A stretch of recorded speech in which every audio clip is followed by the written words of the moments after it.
Beef with ப்ரோஸ்ல ரொம்ப நாளா வீடியோவே போடல. ரொம்ப லாங்க்கு அப்புறம் ஒரு வீடியோ போட போறோம். அதான் இந்த வீடியோ. இந்த வீடியோவோட டைட்டில் என்னன்னு பார்த்தீங்கன்னா, ஏமாந்துருக்கீங்களா? நீங்களும் சரி, நாங்களும் சரி. அவங்கவங்களோட வாழ்க்கையில அவங்கவங்க தனிப்பட்ட வகையில நெறைய ஏமாந்துருக்காங்க. இறந்திருப்பாங்கன்னு ஏமாந்துருப்பீங்க. அத உங்களோட நம்ம கமெண்ட்ஸ்ல சொல்லுங்க. சரி, யார் ஆரம்பிக்கிறீங்க? ஆரம்பிப்பேன். நீ அப்படியே போய் பெஸ்ட் வா. நானே சரி. இந்த வீடியோல புதுசா ஒரு 3 கேரக்டர்ஸ் இன்ட்ரோடியூஸ் பண்றோம். அதாவது ஏற்கனவே 2 பேர் வந்திருக்காங்க. அந்த வீடியோ பூரா போயிருச்சு. அதனால திரும்ப இன்ட்ரோடியூஸ் பண்றோம். அவன் புகழ், அவர் பெரிய எடிட்டர். அவரு எங்க ஸ்கூல்மேட். ஆமா. இவன் கிஷோர், இவனும் பயங்கரமான எடிட்டர். அவர் வந்து ஹரி, அவர் வந்து ஜிம் ட்ரெய்னர். ஆஃப் வீடியோல ஒருத்தர் இருக்காரு, நட்டேஷ் குட்டி அவர் பேரு. அவர் நாங்க இங்க இருந்து போன்ல வீடியோ எடுத்து அவரை ஆட் பண்ணி விட்டுறோம். எல்லாரோடய அவருக்கு வயசு கம்மி. அவர் கொஞ்சம் ஆபாசமா இருக்கனால வர மாட்டாரு.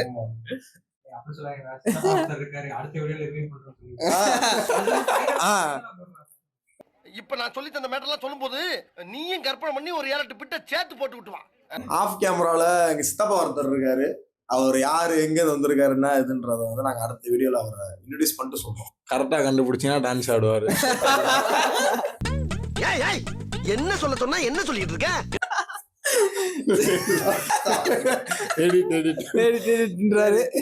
வந்து டாபிக் உள்ள போவோம். நம்ம ஏமாந்துருக்கீங்களா? சொல்லு சத்தி. வந்த கெஸ்ட்ல இருந்தா இல்ல இல்ல அவங்க ஃபர்ஸ்ட் தான் சத்தி நீ தானே வாழ்க்கையில நிறைய ஏமாந்துருப்ப வாழ்க்கையில. பெருசாலாம் எதுவும் ஏமாந்தது இல்ல. இப்ப ரீசெண்டும் இல்ல. அதுவும் ஒரு 6-7 மாசத்துக்கு முன்னாடி ஏமாந்துருப்போம்டா. இங்க ஒரு வருஷம் ஆல்மோஸ்ட் 1 வருஷம் ஆக போகுது. 10 மாசம் ஆயிருச்சுன்னு நினைக்கிறேன். என்னன்னா, இங்க சென்னை வந்த புதுசுல சென்னையில இருக்கோம். இப்ப மதுரையில இருந்து லொகேஷன் சேஞ்ச் பண்ணி சென்னை வந்துட்டோம். இங்க வந்து ஏதாவது சாதிப்போம் அப்படின்னு வந்தோம்.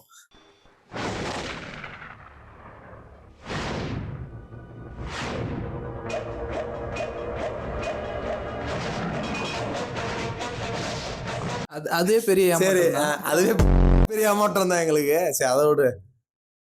வந்த புதுசுல கொஞ்சம் கொண்டு வந்த காசுலாம் தீர்ந்து போய் கொஞ்சம் அப்படியே கொஞ்சம் மண்டை காஞ்சி இருக்கிறப்ப இங்க சேட்டா கடை இருக்கு. இங்க டீ குடிக்க போறப்ப ஜெப்டோல இருந்து ஒரு அண்ணன் வந்திருந்தாரு. சரின்ட்டு அவர்கிட்ட போய் ஜெப்டோலாம் ஓட்டினா எவ்வளோண்ணே ஆகுது, காசு வருதா, வண்டி பேட்டரி வண்டியில எப்படின்னு வீட்லயே சார்ஜ் பண்ணி எல்லாம் கேட்டு எல்லாம் தம்பி நான் அவனை வண்டி எடுத்துறேன்ப்பா அப்படின்னு பேசி சூப்பர்ண்ணே அப்படின்னு பேசி 2 நாள்ல வண்டி ரெடி ஆயிடுச்சு அப்படின்னாரு. ஓகேண்ணே அப்படின்ட்டு ஒரு 6000 ரூபா தாங்க அப்படின்னாரு.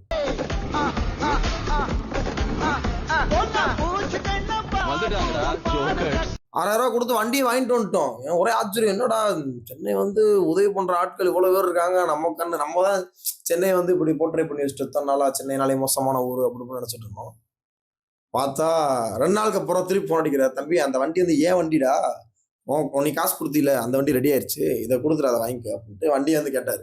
சரி, வண்டியை கேட்டாரு, கேட்டோடனே கொடுத்தாரு. ஆனால் வண்டி ரெடி பண்ணுவாரு. பார்த்தா 10 மாசம் ஆச்சு, வண்டி ரெடி பண்ணவே இல்லை. வண்டியும் போச்சு, காசும் போச்சு. ஆனா அவர் நேர்மை எனக்கு பிடிச்சிருக்கு. இன்னொரு நான் போன் அடிச்சு எடுத்தா பேசுறாரு. சத்தி கொண்டு விட்டுறேன். மாசம் ஏமாத்துவாரு. இன்னைக்கு போட்டு நாளைக்கு போட்டு கடந்த 10 மாசமாக தொடர்ந்து மாசத்துக்கு 2 வாட்டி போன் அடிச்சிருக்கேன். கரெக்டா சம்பளம் போறனாலும் மாச கடைசி போன் அடிச்சிருக்கேன். நானே தம்பி போட்டு விட்டுறேன்னா இந்த வாரம் கண்டிப்பா 2K போட்டு விட்டுரு, அப்படியே 2-2 போட்டு முடிச்சிடறேன் அப்படின்னு சொல்லி ஏமாத்திட்டாரு. என்னைய மட்டும் இல்ல, இவனும் சேர்த்துதான். காசு விஷயத்துலதான் ஏமாந்தது கொஞ்சம் சங்கடமா இருக்கு. எதுவுமே காதல்ல ஏமாந்ததை பத்தி சொல்ல. அவ்வளவுதான். அதே டீ கடையில தான் ஒரு வட்டம் டீ குடிக்க போயிருக்கோம். ஒரு அக்கா வந்து குழந்தைய வச்சுட்டு வந்து காசு கட்டிட்டே இருப்பாங்க. சரி பாவமா இருக்கும்னு சொல்லிட்டு எங்கிட்ட நாங்களே கடன் வாங்கி தான் டீ குடிக்க போவோம். சரி நம்ம ஏதாவது பண்ணுவோம், பார்க்க பாவமா இருக்கு, சின்ன பையன் வேற இருக்கான் அப்படின்ட்டு இப்படியே ஒரு 3-4 மாசம் இப்படியே தான் நாங்க பண்ணிட்டு இருந்தோம். ஏதாவது சாப்பாடு வாங்கி கொடுக்குறது, டீ பிஸ்கட் இந்த மாதிரி ஏதாவது போயிட்டே இருந்துச்சு. ஆனா அதுக்கெல்லாம் யோசிக்கவே இல்லை. அப்புறம் என்ன ஆச்சு, கொஞ்ச நாளைக்கு முன்னாடி அவங்க அந்த அதே டீ கடை கிராஸ் பண்ணி போறாங்க. ஃபோன் பேசிட்டே போறாங்க. ஏன்னா ஃபோன்லாம் வச்சிருக்காங்க அப்படின்ட்டு ஒத்து பார்த்தோம்னா iPhone 13 Pro Max வச்சிருக்காங்க.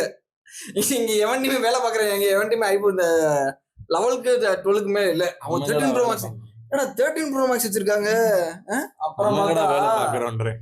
அப்புறம் பார்த்தா கையில இருக்குது அவங்க பையனே இல்ல. இப்படிலாம் இந்த மாதிரி நம்ம ஏமாத்துறாங்க. சரி விடுங்க, அவ்வளோ என்ன பண்ண, ஏமாத்துட்டோம். கடகராசியை அவன் கொடுத்து பழகிட்டேன், நான் கொடுத்து பழகிட்டேன், அவன் குடிச்சு பழகிட்டேன் அப்படின்ற மாதிரி அவங்க ஏமாத்தி பழகிட்டாங்க, நாங்க ஏமாந்து பழகிட்டோம். இந்த மாதிரி நான் மட்டும் இல்ல, ஏற்பட்ட ஏமாந்துருப்பாங்க. கோடு பயிலுன்னு போட்டுரும். 2 லைனுக்கு. இல்ல இந்த மாதிரி நான் மட்டும் இல்ல, எல்லாரும் கண்டிப்பா ஏமாந்துருப்பாங்க. 23 வயசு ஏமாற்றம் தான் நடந்துட்டு இருக்கு. அதை விடுங்க, நம்மளை வச்சு ஒரு ஏமாற்றம் சொல்றேன். ஒரு ஆகஸ்ட் செப்டம்பர் மாசம் போன வருஷம் தெரியுது, என்ன சொல்ல போறான்னு தெரியும். ஆகஸ்ட் செப்டம்பர் மாசம் என்ன பண்ணனே தெரியல. காலேஜ் மேலே முடிஞ்சிருச்சு. சரி மதுரையிலே இருந்தா சரிப்பட்டு வராது, முன்னேறவே மாட்டோம், சென்னை போவோம்னு சொல்லிட்டு சரி யாரெல்லாம் சென்னையில இருக்காங்கன்னு சொல்லி ஃபோன் அடிக்கிறேன். அதுக்கு முன்னாடி அங்க வேற ஒரு நிறைய பஞ்சாயத்து நடந்து போச்சு. அது அந்த நண்பருக்கு தெரியும். எந்த நண்பர்கிட்ட சொன்னனோ அந்த நண்பர் ஃபோன் பண்ணி இந்த மாதிரி சென்னை வரேன் நண்பா, இந்த மாதிரி பெசன்ட்ல தான் படிக்க போறேன் அப்படி இப்படின்னு. வாங்க நண்பா, சூப்பரா இருக்கும், நான் உங்களை பாத்துக்கிறேன் எல்லாமே சொன்னேன். நானும் சரி 3 பேக்கெல்லாம் கட்டிட்டு கிளம்பி சென்னை வந்தேன். இங்க வந்ததுக்கு அப்புறம் தான் தெரியுது நீங்களே ஒரு ஆள் பாத்துக்கணும். ஆளை விடுங்கன்னு கிளம்பிட்டேன். இப்ப வரைக்கும் 6 மாசமா ஏமாற்றுறதுல அந்த நண்பர் வேற யாரும் இல்லடா. இதுல அவர் சொன்னது ரூம்ல இடம் இருக்கு. இல்ல ரூம்ல இடம் இருக்கு. நான் அந்த மாதிரி பார்ட் டைமா வேலை பார்ட் டைம் வேலை. நம்ம ரூம்ல 2 வண்டி நிக்குது ஈவி. காலைல நான் ஓட்டுறேன், சாயங்காலம் நீ ஓட்டு, மத்தியானம் கிளாஸ் போனாங்க. நான் வர்றதுக்குள்ள அந்த 2 வண்டியே வித்துட்டாங்க. இது ஒரு ஏமாற்றம் நண்பா. இப்போதைக்கு நாங்க ஏமாந்தனாலதான் நீ ஏமாந்த. இது ஒரு செயின்ரா, அது நீ ஃபாலோ பண்ணுது. இது கடகம் கணிக்கவே முடியாது. கடகம் செயின். அப்புறம் பேசுங்க நண்பா. நண்பா இருக்கு நண்பா, எனக்கு எது நான் தான் சொல்றேன்ல. ஃபிளாஷ்பேக். காதல்ல ஏமாந்ததை பத்தி சொல்றேன். டேய் சும்மாறா. ஏமாற்றம்லாம் இல்ல, வீடியோ எடிட் பண்ணி தரேன், காசு மட்டும் வாங்கிட்டு எடிட் பண்ண. ஏமாற்றம்லாம் இல்ல நண்பா. எப்படின்னா நான் சென்னை வந்து ஒரே ஒரு நிமிஷம். நண்பன் எந்த அளவுக்கு ஏமாறுவானா, 5000 ரூபாய் கொடுத்து டயரே புது டயர் போட்டுடலாம், ஆனா 50 பஞ்சர் ஒட்டுலாம். அப்ப நண்பனோட இன்டர்வியூ தான் அதுக்கப்புறம். ஏய் சும்மாறா. நண்பா இருங்க, ஒரு பஞ்சர் 300 ரூபாயா நண்பா? இப்ப ஏமாற்றம்னா, இப்ப ஏமாந்துட்டு இப்ப வேலையை விட்டு வந்துட்டேன், அடுத்த சம்பளத்தை ஏமாத்துற மாதிரி இருந்துச்சு, அப்புறம் வாங்கிட்டு சண்டை போட்டு அதை சொல்லாம்ல. காலங்காத்தால ஒரு ரூசு போயிட்டு வந்து சிக்கிட்டமே. அதாவது எப்படின்னா, நான் ஒரு 6 மாசம் ஒரு கம்பெனில வேலை பார்த்தேன். அதெல்லாம் வேணாம். பிரேசர்ஸ் கம்பெனி இது. அந்த லூப்ரிகன்ட் எடுங்க, சத்தி காட்டும் பேசுறா. ஒரு 6 மாசம் ஒரு கம்பெனில வேலை பார்த்தேன். அந்த கம்பெனி ஒரு டாக்ஸிக்கா இருந்துச்சு. சரி வேற கம்பெனி மாறலான்ட்டு மாறிட்டேன். அப்ப அந்த கம்பெனில எப்பயுமே 7ஆம் தேதி தான் சேலரி போடுவானுங்க. நான் 1ஆம் தேதியே ரிலீவ் ஆயிட்டேன்.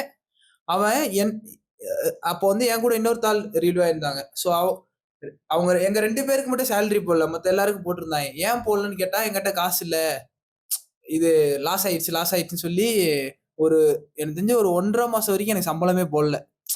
நான் வேற கம்பெனி 2000 years later பண்ணிட்டேன். அந்த கம்பெனில போய் நான் சர்வே பண்ணோம். சாப்பாடுக்கு இங்க சென்னையை பொறுத்து சாப்பாடுக்கு இது பண்ணோம். ஆனா அந்த ஒரு மாசமா அவன் என்னை ஏமாத்திட்டே இருந்தான். வரல. அப்போ ஒரு பாயிண்ட்டுக்கு மேல வெக்ஸ் ஆகி என்ன பண்ணிட்டேன், நான் எம்டிக்கே போன் அடிச்சு கத்த ஆரம்பிச்சிட்டேன். தருவியா மாட்டியா அப்படின்னு கத்த ஆரம்பிச்சிட்டேன். அவன் ஒரு சென்டிமெண்ட்ல மதுரைக்காரன் தான்டா அப்படின்ட்டு, நானும் திண்டுக்கல்காரன், அவனும் மதுரைக்காரன் தான்டா சொல்றேன், மதுரைக்காரன் தான். ஒரு மாதிரி வெக்ஸ் ஆயிட்டு நானும் கத்தி விட்டேன். இந்த மாதிரி என்ன கம்பெனி நடத்துற, இந்த கம்பெனி மூட்டு போயிடலாம், ஒரு 15,000 சம்பளம் கூட உனக்கு தர முடியாதா அப்படின்னு கத்தி விட்டேன். அதுக்கப்புறம் அவன் என்ன வெக்ஸ் ஆனான்னு தெரியல, ஒரு மணி நேரத்திலேயே ஒரு 5,000 ரூபாய் போட்டு விட்டேன். முதலே பண்ணிக்கலாம். அதான் எனக்கு அப்பதான் தோணுச்சு, எப்பயுமே ஒரு ஸ்டார்ட் அப் கம்பெனில ஏன் 7ஆம் தேதி சேலரி வைக்கிறான் இப்பதான் தெரியுது. எதுக்குன்னா, யாராச்சும் வெளியே போனா கூட அவன் சேலரியை ஹோல்ட் பண்ணி வைக்கலாம், என்னதான் இருந்தாலும் வெளியே போனா சேலரியை ஹோல்ட் பண்ணி வைக்கலான்னு அப்பதான் புரிஞ்சுக்கிட்டேன் நான். ஆனா எந்த ஸ்டார்ட் அப் கம்பெனில உனக்கு ஃபர்ஸ்ட் 1ஆம் தேதி சேலரி போட மாட்டான். ஆனா இப்ப நான் வேலை பார்க்குற கம்பெனில சேலரி போடுறேன். எனக்கு 1ஆம் தேதி கூட 31 போட்டுருவோம். இது வரைக்கும் நான் பார்த்த எல்லா ஸ்டார்ட் அப் கம்பெனில 1 5 இருக்கும், 7 இருக்கும், 10 இருக்கும். இந்த கம்பெனில மட்டும் 31 போடுறேன். அப்ப ஸ்டார்ட் அப்ல இருந்து அடுத்த லெவலுக்கு போயிருக்கும். ஸ்டார்ட் அப் அப்ப 1 வருஷம் தான்டா ஆகுது. நேத்து சம்பளம் போட்டேன் சம்பளம் சொல்லவே இல்லை. ஏய் நேத்து போல இன்னைக்கு போட்டாங்கடா. சரி வாங்க. நீங்க சரி, ஏய், வாங்க, இதான் video எடுப்போம். ஏமாந்த கதையை சொல்லிட்டோம். சரி தானே. அவ்வளவுதான். ஏமாந்துட்டேன். ஏமாறுற மாதிரி இருந்துச்சு. ஏன்னா ஒரு பாயிண்ட் வெக்ஸுக்கு மேல நம்ம என்ன பண்ணிடுவோம், சம்பளமே வேணாம் 15,000 தானே அப்படின்னு ஒரு இது வந்துடும். அவனுக்கு அதை போடாம விட்டுருவேன். ஆனா அதை ஏமாறாம நான் வாங்கிட்டேன்.